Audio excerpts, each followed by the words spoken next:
Car Seat Headrest is an indie rock band that I've always had a certain fondness for. Well, actually, I probably shouldn't say that. When I was first introduced to Car Seat Headrest, I didn't really see what was so great about them, and then Teens in Denial kind of hit me at a point in my life when I needed an album like that.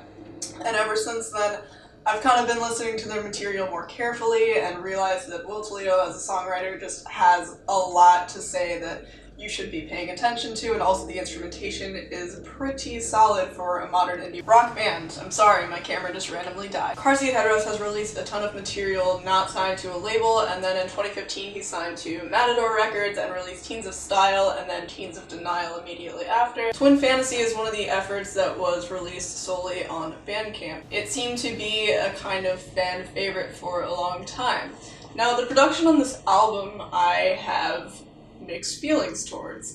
It's very lo-fi, very washed out, and while I understand that this is like a staple of the lo-fi genre, it's kind of like what it's based on, I have always been just a tad bit confused about why artists choose consciously to go in this direction, but I do feel like for this album specifically, if you were to make any album have really washed out and kind of fuzzy, not perfect production, Twin Fantasy was a good album to choose. I mean, if you kind of look at the very depressive and personal concepts that this album addresses, it kind of makes sense. And for fans of Car Seat Headrest, of this album specifically, the original version definitely has very sentimental attachment. So I did want to say that which version you prefer does depend on personal preference and what you look for in music, but for me this new version just adds more to the instrumentation, and certain parts of it are more prominent and easier to be enjoyed when they're not being drowned out by kind of a wall of sound. And I do feel like you can definitely tell that the vocals on this album are a lot better. And overall, instrumentally and vocally, it just sounds more confident. Conceptually, it's hard for me to pinpoint exactly what this album is about, because going through all of the lyrics on Genius, pretty much every single annotation I read said that it followed a love story between Will and some other guy.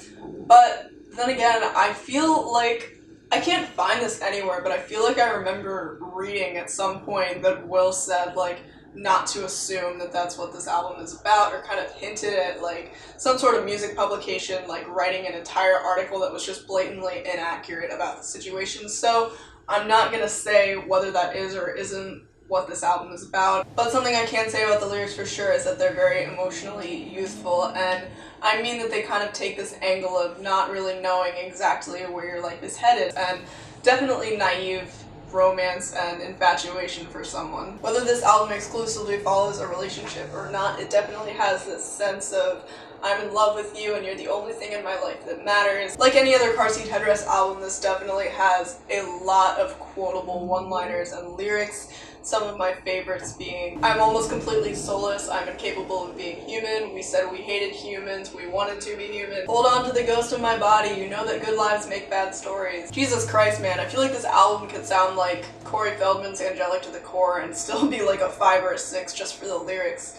Okay, that might be like kind of a stretch, but you know what I mean here. This album is also packed with build-ups and sound and tempo changes and just long, ambitious cuts that are like between 10 and 15 or 16 minutes. Like Famous Prophet Stars or Beach Life and Death, which has this very existential feel to its songwriting, and I love the fact that this is very conclusive instrumentally. It kind of comes back to the same portion of the song that it started out with. And I also love the fact that Stop Smoking kind of goes full circle in High to Death, where we're getting the keep smoking, I love you, instead of the stop smoking, we love you, and High to Death is by far the most depressive and dissociative track of the entire album. Definitely one of my favorite cuts, and although the lyrics are very minimal, they definitely have a lot of impact. And I love the instrumental updates to cuts like High to Death and Nervous Young and Humans and Bodies. In High to Death, I love the addition of feedback and the building of the crescendo. And in Nervous Young and Humans, I love the fact that the main lead part is now a synth lead instead of guitar lead, making it much easier to identify next to all of the rest of the instrumentation. And in Bodies, God,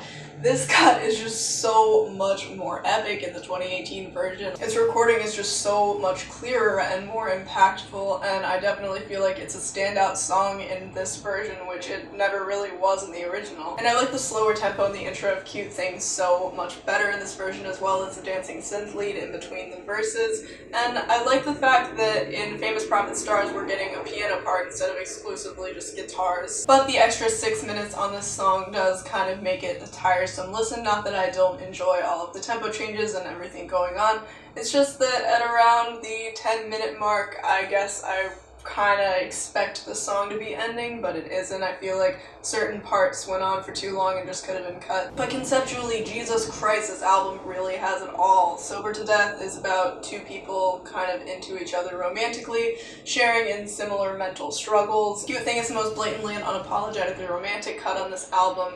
Bodies is about some sort of club-esque scenario where Will is simultaneously loving and hating everything that's going on. And Famous Prophet Stars appears to be about a relationship ending and everything that he feels to do with it. And another thing that I love about this album is how Will's eccentric personality kind of comes out in certain parts of the lyrics, like in this song where he's like, is it the chorus yet? No, it's just the building of the verse, so that when the chorus comes it'll be more rewarding. So while this album is existential and dissociative and bleak at parts, it's not too much to swallow.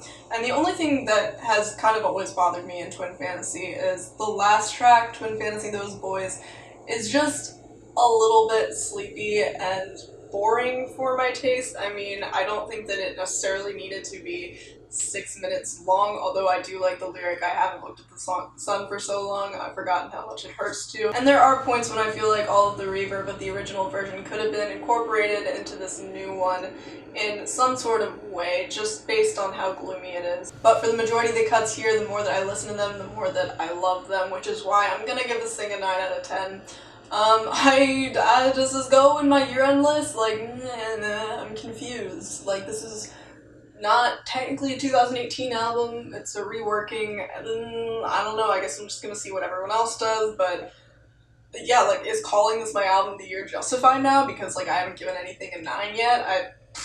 I loved it, not nearly as much as Teens of Denial, but I think a lot of that has to do with personal bias. And also the lyrics in Teens of Denial are just a little step above the lyrics in this album for me, especially in cuts like Beach Life and Death, which is full of quotable one-liners and good moments, but I do feel like at times it's a little conceptually disconnected and all over the place. Still love that song though. Thank you for watching this video, please subscribe, all that bullshit, and I will see you in Ohio in a few days.